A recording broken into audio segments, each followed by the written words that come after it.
Step onto this deck in the year 1740, and the first thing you will notice is the smell: tar, salt, sweat, gunpowder.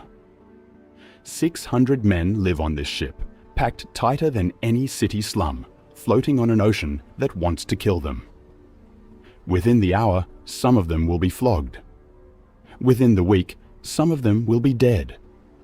And within the year, this ship may be asked to fight an empire's war, thousands of miles from anyone who will ever know their names. This is not a pirate film.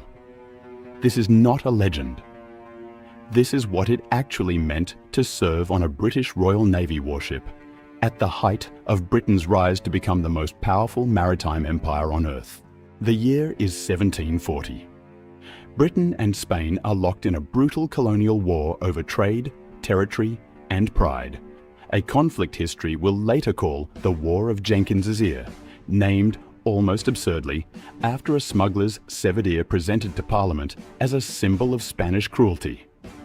But there is nothing absurd about what is happening on the water.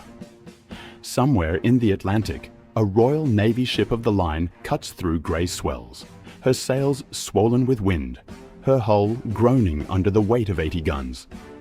She is a floating fortress, a small wooden nation unto herself, obeying no law but the one written by her captain and the sea. To stand on her deck is to stand inside the beating heart of an empire that has not yet conquered the world, but fully intends to. By the time this voyage ends, some of these men will have circled the globe. Others will never see land again. She is nearly 200 feet long, built from thousands of oak trees, some of them older than the kingdom she serves. It took over 2,000 mature oaks just to frame her hull.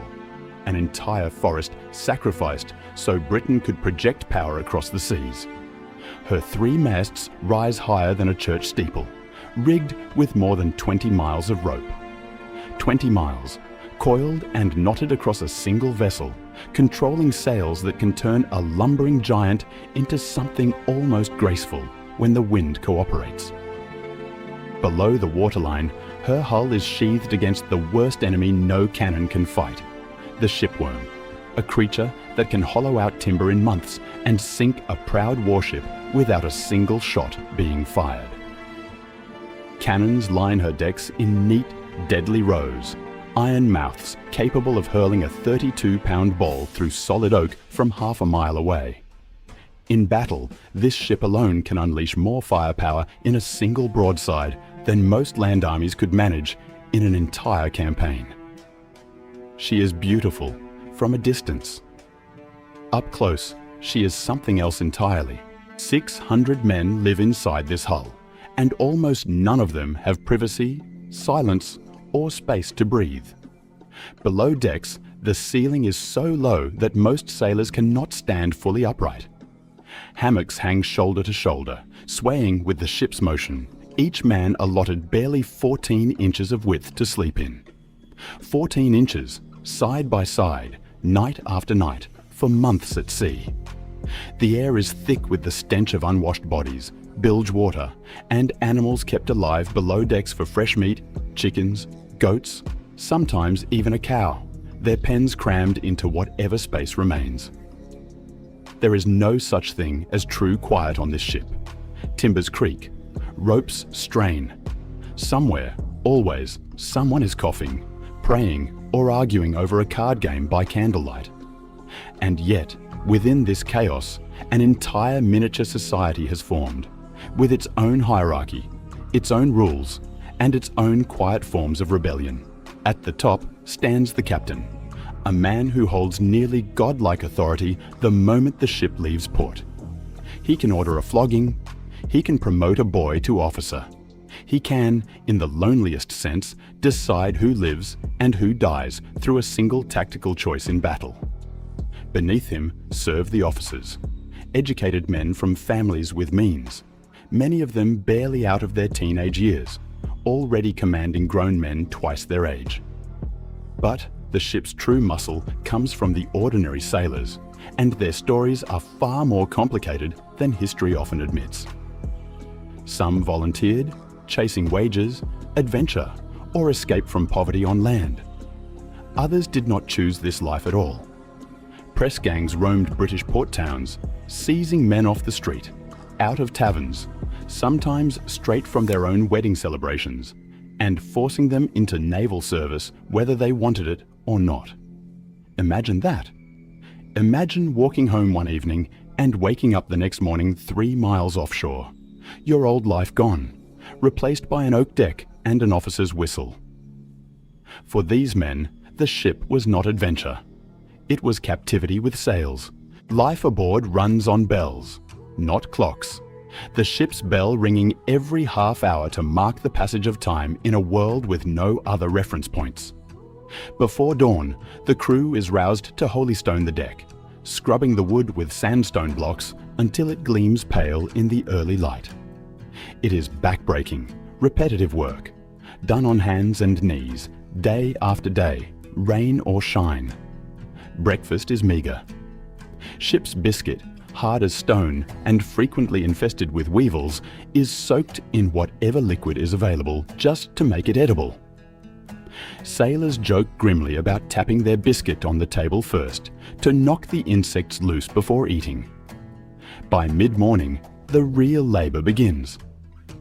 Sails must be adjusted constantly, rigging checked, cannons maintained, and the endless battle against rot and rust fought with tar, paint, and stubborn persistence.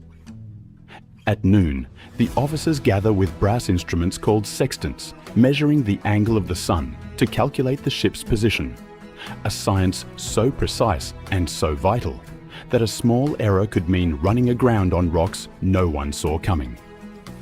And then there is grog, a daily ration of watered rum, distributed to keep morale intact and to mask the taste of water that has often gone stagnant in wooden casks after weeks at sea. It is a life of exhausting routine, broken only by two things: the terror of storms and the terror of battle. The ocean does not care about empires. A storm can rise with almost no warning, the sky darkening from grey to black within minutes, waves rising taller than the ship's own masts. In these moments, 600 men become entirely dependent on ropes, timber, and each other.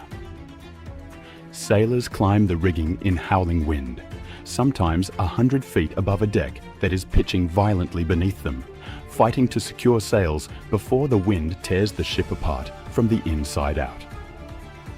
Men have been swept overboard in seconds, vanishing into black water with no possibility of rescue. There is no turning back for a man lost at sea. The ship simply continues, and his name is quietly noted in the ship's log. Below decks, the situation is its own kind of nightmare.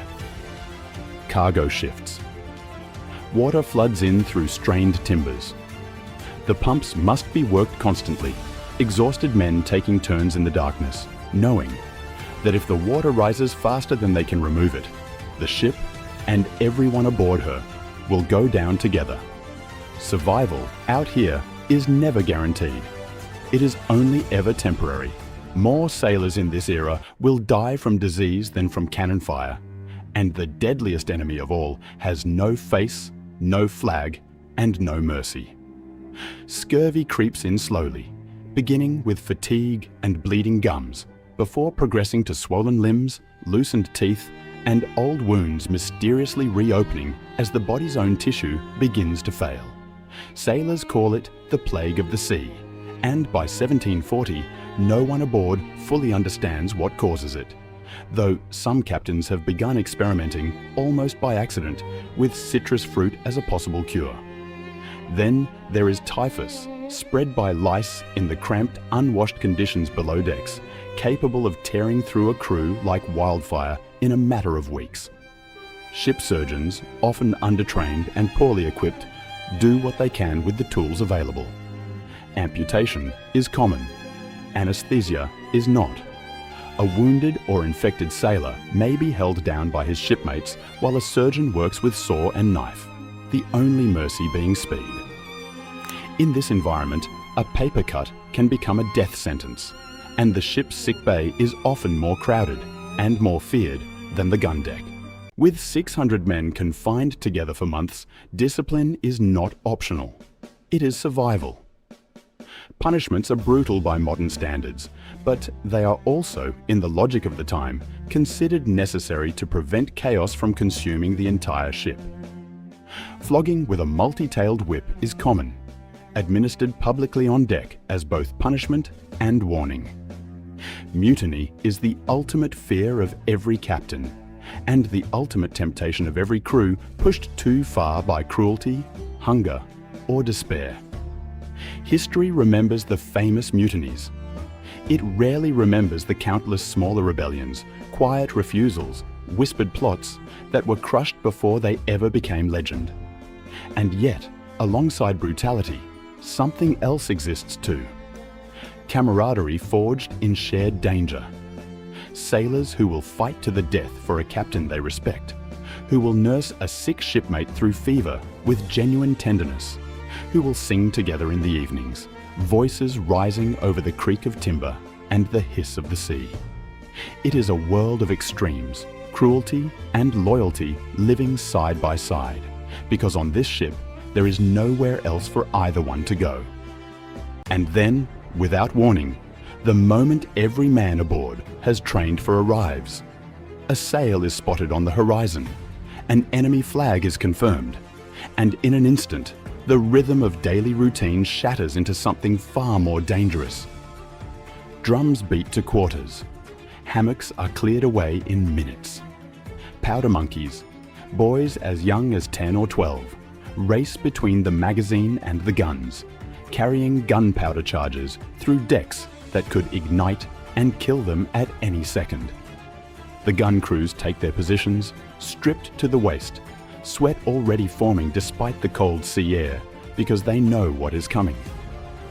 When the first broadside fires, the sound is beyond anything most men have ever experienced. A wall of noise and smoke, and splintering wood that can be heard for miles. 32-pound iron balls tear through enemy hulls, sending deadly showers of wooden splinters flying, often more lethal to the crew than the cannonballs themselves. Men fight in choking smoke, barely able to see the enemy they are trying to kill. The wounded are dragged below to the surgeon. The dead are, for now, simply stepped over. It can last minutes. It can last hours. And when it finally ends, victorious or defeated, the silence that follows is almost more haunting than the battle itself. In the aftermath, the ship becomes something closer to a floating hospital than a warship. The dead are sewn into their own hammocks, weighted with cannonballs, and given a brief service before being committed to the sea, their names read aloud, their bodies vanishing beneath waves that will carry no memory of them at all. The wounded endure amputations without anesthesia, biting down on leather or wood as the surgeon works quickly, knowing that speed itself is a form of mercy. The ship's carpenter and his crew begin repairs immediately, patching holes below the waterline before the sea can finish what the enemy started. And the survivors, exhausted, some in shock, return to routine almost immediately, because the ocean does not pause for grief. There are sails to trim, decks to clean, and a voyage that is far from over. This is the true cost of empire, paid not in gold or territory, but in the quiet, unrecorded suffering of 600 men on a single ship. One of hundreds just like her scattered across the world's oceans in 1740. And yet, despite storms that could crush her, disease that could empty her decks, and enemies determined to sink her, this ship, and thousands like her, kept sailing. These wooden vessels, and the frightened, exhausted, remarkable men who crewed them, would go on to help build the largest empire the world had ever seen, connecting continents, reshaping trade, and writing history in ways most of these sailors could never have imagined as they scrubbed the deck before dawn. Most of their names were never recorded. Most of their stories were never told.